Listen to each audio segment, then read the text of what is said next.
ہمیں سزا دینے کے لیے انہوں نے معاملات تھوڑے سے آگے لے کے گئے ہیں. ہمیں سے مطلب یہ ہے آپ اس بل کی بات کر رہے ہیں جو صحافیوں سے متعلق ہے فرزانہ؟ جی یہ اسی بل کا حصہ ہے ایک، اور یہ 1988 کے قانون میں بھی ہے اور 1926 کے قانون میں بھی کیا گیا ہے.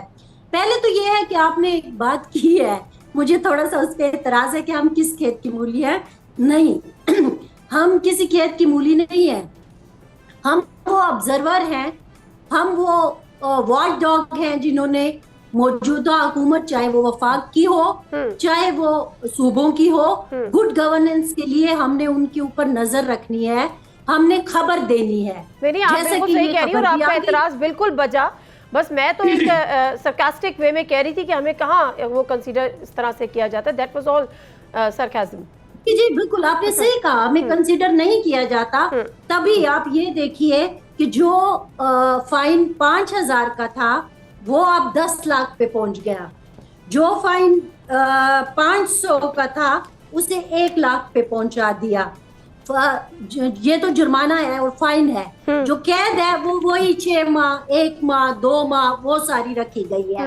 اس کی ضرورت کیوں پیش آئی؟ کیا واقعی اتنے غریب غربا ہو گئے؟ وہ جو آئیڈیالوجی تھی خان صاحب کی، آسٹیریٹی ڈرائیو کی اور سب چیز، وہ کہیں پس پش ڈال دی تو نظریے سے تو اس کا مطلب ہے ہٹ گئے یہ لوگ. ہم جب تحریک انصاف کو کہتے ہیں کہ بھائی آپ تو وہ لوگ تھے جو کہہ رہے تھے ہم نظام بدلنے کے لیے آئے ہیں، جی آپ تو وہ لوگ تھے جو سادگی کے گن گایا کرتے تھے، آپ تو وہ لوگ تھے جو دوسروں کو چور کہا کرتے تھے.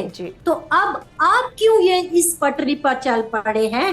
تو یہ وہ شکنجہ ہے. اس کا جواب کیا ہے فرزانہ؟ اس کا جواب کیا ہے ان کے پاس؟ جواز یہ ہے کہ چونکہ دوسری اسمبلیوں میں یہ سارا کچھ چل رہا تھا تو ہم نے کہا کہ ہمیں بھی ان کے برابر کر دے. تو پھر یہی میں نے آپ سے کہا نا کہ جب آپ بڑے بول بولتے ہیں، جو تحریک انصاف کے ساتھ سارے مسائل ہوئے ہیں نا، اس کی بنیادی وجہ بھی یہی ہے کہ ان کے وہ گفتار کے غازی نکلے.